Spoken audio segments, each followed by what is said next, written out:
Hello student, कैसे हो आप सभी। उम्मीद करती हूँ बहुत अच्छे होंगे और बहुत ही मन लगाकर अपनी पढ़ाई कर रहे होंगे। मैं प्रिया स्वागत करती हूँ आपका आपके यूट्यूब चैनल प्री 10 क्लासेस में, जहाँ पर आज हम पढ़ने वाले हैं क्लास 10 का साइंस का चैप्टर नंबर 11 है। चैप्टर का नाम है हमारा विद्युत और आज भी इसके एनसीईआरटी पर्सन चलेगा और पार्ट नंबर 19वां पार्ट है इस चैप्टर का ये। इससे पहले मैंने आपको इस चैप्टर के 18 पार्ट करा दिए हैं। अगर आपने उन वीडियोस को नहीं देखा है तो प्लीज उन्हें भी आप क्रम से जरूर देख सकते हैं। तो आज हमारा क्वेश्चन नंबर 23 है। इससे पहले मैंने आपको 22 क्वेश्चन करा दिए हैं। 23वां क्वेश्चन है और ये 23 क्वेश्चन है, मतलब इसमें एक दो पार्ट तो हो गई, 2-3 क्वेश्चन हो रहे हैं और उसके बाद हमारा एनसीईआरटी के सारे प्रश्न खत्म हो जाएंगे। इसके बाद चलेंगे हमारे आंकिक प्रश्न। इस चैप्टर में सबसे इंपॉर्टेंट होता है आंकिक प्रश्न। एक आंकिक प्रश्न आने के आपके पूरे पूरे उम्मीद होती है और वो भी किसमें आता है, मतलब न्यूमेरिकल आता है या फिर दूसरे अगले चैप्टर का एक क्वेश्चन और एक आता है इसका 5 नंबर में क्वेश्चन आता है आपका आंकिक प्रश्न लॉन्ग क्वेश्चन। तो उन्हें आपको बहुत ध्यान से समझना है। तो अब हम देखते हैं पहला क्वेश्चन क्या कहता है हमारा। इसमें कहा है निम्नलिखित को स्पष्ट कीजिए, मतलब निम्नलिखित प्रश्न दिए गए उनके कारण बता रहे हैं ऐसा क्यों होता है। नंबर ए में दिया है विद्युत लैंपों के तंतु। जो हमारे विद्युत लैंप होते हैं या आपने विद्युत बल्ब देखे होंगे, जो पहले बल्ब आते थे हमारे, जो रेड वाला लाइट देते थे, तो आपने उसका एक फिलामेंट देखा होगा। तो उसमें क्या उनके तंतु तंतु क्या कहते हैं, फिलामेंट के निर्माण में प्राय एकमात्र टंगस्टन का ही उपयोग क्यों किया जाता है। एक धातु होती है टंगस्टन, हम उसी का उपयोग क्यों करते हैं। जैसे कि आपने बल्ब में देखा होगा, इस टाइप से बल्ब है तो उसमें इस तरीके से फिलामेंट लगा होता है इसके अंदर। तो ये कौन सी धातु का लगा होता है, टंगस्टन धातु का। तो क्वेश्चन पूछ रहा है कि टंगस्टन धातु का ही क्यों लगा होता है, हम किसी और धातु का क्यों नहीं लगा सकते। तो अब आंसर में देखते हैं। टंगस्टन का गलनांक तथा प्रतिरोध बहुत अधिक होता है। गलनांक का मतलब क्या है, टंगस्टन को आप कितनी भी ज्यादा एनर्जी दे दो वो एकदम से नहीं गलेगा, मतलब एकदम से फ्यूज नहीं होगा, मतलब तार नहीं टूटेगा इसमें से, क्योंकि इसका गलनांक है बहुत ज्यादा अधिक, बहुत ज्यादा हीट दे सकते हैं इसे हम। तथा प्रतिरोध भी बहुत अधिक होता है, प्रतिरोध भी बहुत अधिक है। और जिसका प्रतिरोध अधिक होता है वो क्या करता है, धारा के मार्ग में अवरोध उत्पन्न करता है। तो अगर इसका गलनांक और प्रतिरोध बहुत अधिक है तो जल्दी से इसके फ्यूज होने की जो संभावना है ना वो बहुत कम हो जाएगी। अधिक प्रतिरोध के कारण इसमें अत्यधिक मात्रा में ऊष्मा का उत्पादन होता है। इसका प्रतिरोध अधिक है तो इसी कारण इसमें क्या होता है, ऊष्मा का अधिक उत्पादन हो सकता है, जिसके कारण तंतु चमकने लगते हैं और प्रकाशित होते हैं। तो तंतु चमकते क्यों, अगर हम इसकी जगह लोहे का लगा दे तो क्या होगा भाई, उसका गलनांक इसकी अपेक्षा कम होता है टंगस्टन धातु की, और प्रतिरोध भी। तो उसमें क्या होगा, उसमें ये अगर जैसे हम इसे हीट देंगे तो ज्यादा हीट सहन नहीं कर पाने का और ये क्या हो जाएगा, फ्यूज। तो ये हम टंगस्टन धातु का इसी वजह से बनाते हैं ताकि ये फ्यूज ना हो सके। क्या करता है इसमें, ये अत्यधिक मात्रा में ऊष्मा का उत्पादन करता है, बहुत अधिक मात्रा में उसमें बनाएगा, जिससे तंतु क्या होते हैं हमारे, चमकने लगते हैं और प्रकाशित हो जाते हैं। अगला क्वेश्चन क्या है हमारा, बी। इसमें कहा है विद्युत तापन युक्ति। विद्युत तापन युक्ति वो होती है जिससे हम मतलब हीट करते हैं, गर्म करके कोई चीज काम करते हैं। विद्युत तापन युक्ति जैसे कि ब्रेड टोस्टर, ब्रेड टोस्टर होता है, इसमें क्या बनते हैं, जैसे कि हमारा जो भी स्टीम की जाती है वस्तु उसमें वो बनता है, जैसे कि इसमें हम वो बनाते हैं पिज्जा वगैरह, मतलब इस चीज स्टीम करके उसमें रख देते हैं। तो मशीन होती है, इसे ओवन बोलते हैं, उसमें खाना गर्म रहता है, मतलब उसमें स्टीम हो जाती है। तथा विद्युत इस्त्री के चालन, जो विद्युत इस्त्री तो सभी ने देखी होगी, प्रेस बोलते हैं इसे, अपने घर में सब यूज करते हैं। शुद्ध धातु के स्थान पर मिश्र धातु के क्यों बनाए जाते हैं, मतलब ये शुद्ध धातु के नहीं बनाते, हम किसके बनाते हैं, मिश्र धातु के। तो ये पूछना चाह रहा है क्वेश्चन कि हम इसे शुद्ध धातु की लोहे की प्रेस क्यों ना बना के हम मिश्र धातु की क्यों बनाते हैं। मिश्र धातु क्या होती है, दो या दो से अधिक धातु का मिश्रण होकर क्या बनती है हमारी मिश्र धातु। जैसे कि शुद्ध धातु तो होगी हमारा लोहा, उसमें हम किसी और धातु का मिश्रण नहीं कर रहे। अगर हमने लोहे में जिंक का मिश्रण कर दिया, मतलब कुछ मात्रा में लोहा है और कुछ मात्रा में जिंक है, तो वो हमारी क्या कहलाती है, मिश्र धातु। तो क्वेश्चन समझो, पहले क्वेश्चन समझ में आ जाएगा, आंसर तो आप खुद भी लिख दोगे। विद्युत तापन युक्ति, विद्युत तापन युक्ति जैसे कि ब्रेड टोस्टर, विद्युत इस्त्री, मतलब जिससे हम गर्म करके काम करते हैं। मतलब प्रेस क्या होगा, प्रेस कैसे करते हैं, उसे जब हम लाइट में लगा देते हैं वो गर्म हो जाती है, फिर उससे हम मतलब तापन, तापन का मतलब केवल उससे हम गर्म, मतलब जो गर्म होता है ना उससे काम किया जाता है। शुद्ध धातु के स्थान पर मिश्र धातु का क्यों बनाए जाते हैं, तो इसका आंसर मैंने आपको वैसे पहले भी समझाया था। मिश्र धातु की जो प्रतिरोधकता होती है तथा गलनांक शुद्ध धातुओं से अधिक होते हैं, बिल्कुल इसके जैसे ही क्वेश्चन है। जो मिश्र धातु की हमारी प्रतिरोधकता होती है और गलनांक होते हैं वो शुद्ध धातु से क्या होते हैं, अधिक। इसी कारण ये अधिक मात्रा में ऊष्मा का उत्पादन करते हैं। अधिक मात्रा में क्या करेंगे, ऊष्मा का उत्पादन, मतलब अधिक मात्रा में ऊष्मा देंगे। करते हैं, इसलिए इनका उपयोग विद्युत टोस्टर तथा इस्त्रियों के निर्माण में किया जाता है। इनका उपयोग हम विद्युत टोस्टर इस्त्री के निर्माण में इसी वजह से करते हैं क्योंकि इनकी प्रतिरोधकता भी अधिक होती है गलनांक की, और जिसकी प्रतिरोधकता और गलनांक अधिक होता है वो हमें अधिक ऊष्मा दे सकता है, मतलब उसकी जो खराब होने की संभावना है कम होगी। अगर हम उसे ज्यादा लाइट भी दे देंगे तो उसमें कुछ नहीं होगा प्रेस को या फिर विद्युत टोस्टर को। इसी वजह से इनका उपयोग हम किससे करते हैं, मिश्र धातु का उपयोग करते हैं, ना कि शुद्ध धातु का। उम्मीद करती हूँ दोनों क्वेश्चन आपको समझ आ गए होंगे। अब आप इनका स्क्रीनशॉट लेके नोट कर सकते हैं।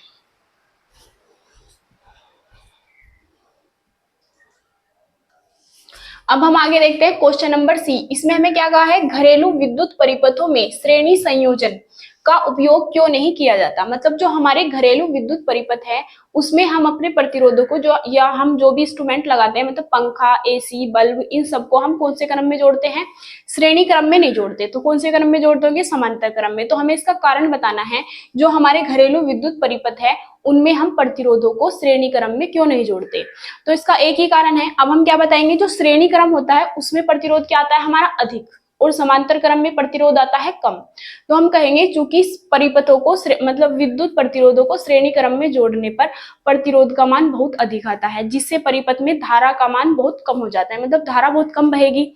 जबकि जो हमारा समांतर क्रम होता है, जब हम उसमें प्रतिरोधों को जोड़ते हैं तो वहां पे प्रतिरोध हमारा तुल्य प्रतिरोध है वो कम आता है, तो उसमें धारा का मान बढ़ जाता है। इसी कारण हम घरेलू विद्युत परिपथों में श्रेणी क्रम का उपयोग न करके क्या करते हैं, समांतर क्रम का उपयोग। तो अब आंसर लिख लेते हैं।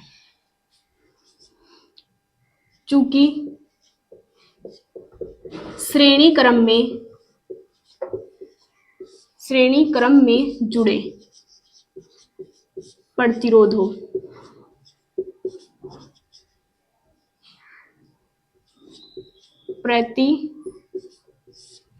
का तुल्य प्रतिरोध बहुत अधिक होता है,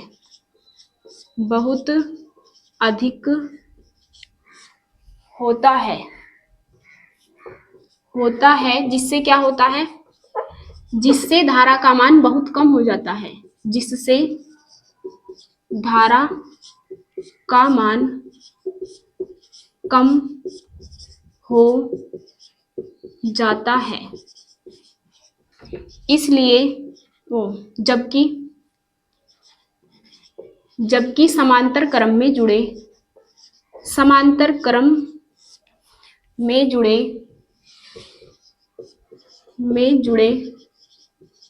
प्रतिरोधों का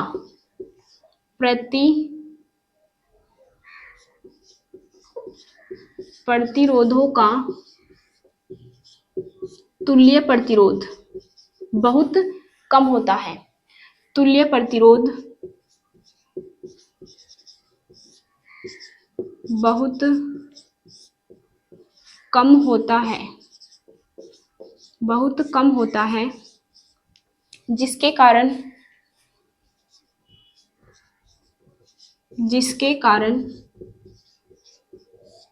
परिपथ में धारा का मान बढ़ जाता है। क्या होगा, धारा का मान बढ़ जाता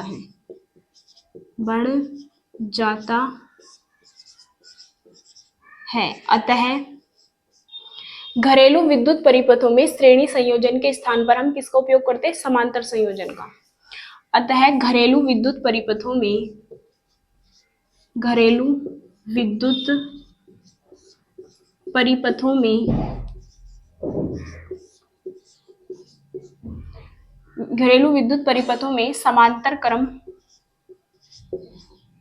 समांतर क्रम संयोजन का उपयोग किया जाता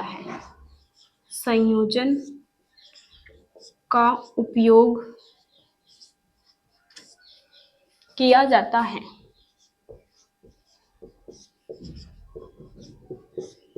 और श्रेणी संयोजन का उपयोग नहीं करते।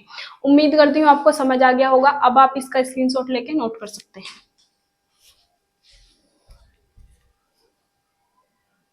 अब हम आगे देखते हैं डी में हमें क्या कहा है, किसी तार का प्रतिरोध उसकी अनुप्रस्थ काट के क्षेत्रफल में परिवर्तन के साथ किस प्रकार परिवर्तित होता है। ये पूछना चाह रहा है जो हमारा प्रतिरोध होता है वो उसका जो अनुप्रस्थ काट का क्षेत्रफल होता है किसी चालक का या तार का, ये जो होता है तो इस पे किस प्रकार निर्भर करता है। तो इसके आंसर में हम क्या लिखेंगे, चूंकि हम जानते हैं आर अनुकर्मानुपाती क्या होता है एल अपॉन ए, जहां ए क्या होता है, जहां ए बराबर है अनुप्रस्थ काट का क्षेत्रफल, अनुप्रस्थ काट का क्षेत्रफल। तो ये किस तरह निर्भर करेगा, उसने पूछा है किस प्रकार परिवर्तित होता है। तो जो हमारा प्रतिरोध है वो अनुप्रस्थ काट के क्षेत्रफल के क्या है व्युत्क्रमानुपाती। अगर क्षेत्रफल बढ़ेगा तो प्रतिरोध क्या होगा, कम होगा, या फिर ये बढ़ेगा तो ये घटेगा। व्युत्क्रमानुपाती का मतलब ये होता है। अनुकर्मानुपाती का मतलब होता है कि सीधा डिपेंड करता है, जैसे तार की लंबाई बढ़ेगी तो प्रतिरोध भी बढ़ेगा, तार की लंबाई घटेगी तो प्रतिरोध भी घटेगा। लेकिन क्या है, अनुप्रस्थ काट के क्षेत्रफल के व्युत्क्रमानुपाती इसके बटे में है। तो इसमें हम क्या कहेंगे, अगर ए बढ़ेगा तो आर घटेगा, और आर घटेगा तो मतलब सॉरी ए घटेगा तो आर बढ़ेगा, इस तरीके से। तो हम क्या लिख लेंगे, अतः चालक का प्रतिरोध या तार का प्रतिरोध, तार का प्रतिरोध उसकी अनुप्रस्थ काट के क्षेत्रफल के, अनुप्रस्थ काट के क्षेत्रफल के व्युत्क्रमानुपाती होता है, व्युत्क्रमानुपाती, धरी लगेगी मात्रा, व्युत्क्रमानुपाती होता है। बस इसमें यही बताना था। अब क्वेश्चन नंबर ई आता है। इसमें हमसे क्या पूछा गया है, विद्युत संचालन में मतलब करंट बहता है जो विद्युत संचालन में प्राय कॉपर तथा एल्यूमिनियम के तारों का उपयोग क्यों किया जाता है। आपने भी देखा होगा कि जो आपके बिजली के तार होते हैं वो हम किसके उपयोग करते हैं, या तो कॉपर के होते हैं या फिर किसके होते हैं, एल्यूमिनियम के। तो इसका क्या कारण होता है, तो इसका कारण क्या होता है, जो हमारा कॉपर है या फिर एल्यूमिनियम है विद्युत के बहुत अच्छे चालक है, और एक चांदी भी बहुत अच्छा चालक होता है। इस वजह से हम तारों को बनाने के लिए इनका उपयोग करते हैं, इन धातु का, कॉपर को और एल्यूमिनियम का। तो आंसर में हम लिखेंगे, चूंकि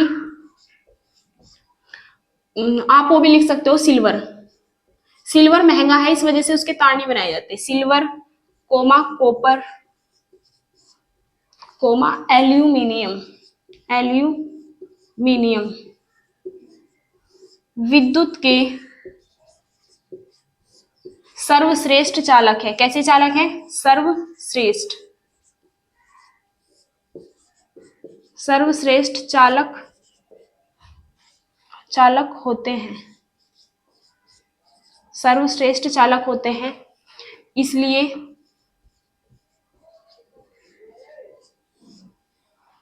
इसलिए प्राय कॉपर व एल्यूमिनियम का उपयोग, एल्यूमिनियम का उपयोग तारों को बनाने में किया जाता है, विद्युत तारों को बनाने में का उपयोग विद्युत तारों को बनाने में किया जाता है,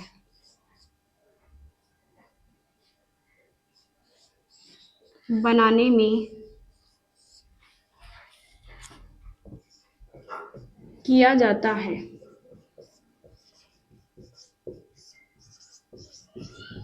उम्मीद करती हूँ दोनों क्वेश्चन आपको अच्छे से समझ आ गए होंगे। अब आप इसका स्क्रीनशॉट लेके नोट कर सकते हैं। और आज हमारे एनसीईआरटी प्रश्न समाप्त हो चुके हैं। कल से आपके चलेंगे आंकिक प्रश्न। आंकिक प्रश्न इस चैप्टर के बहुत ज्यादा इंपॉर्टेंट है। जो मैं आपको सूत्र लिखाऊंगी वे सूत्र आपको याद करने हैं, और वे याद करने के बाद आप आंकिक प्रश्न बहुत आराम से कर लोगे। फिर हमें ये देखना होता है आंकिक प्रश्न में हमें क्या वैल्यूज दी है और हमें क्या निकालना है, और फिर हमें ये पता होना चाहिए कौन सा सूत्र इसमें लगेगा। न्यूमेरिकल बहुत आसानी से हो जाते हैं। तो ये आप इसे नोट कर लीजिए, और अगर चैनल पर नए आए हो तो चैनल को सब्सक्राइब भी जरूर कर लीजिए। मिलते हैं अगली वीडियो में, तब तक के लिए जय हिंद जय भारत। अब आप नोट कर सकते हैं।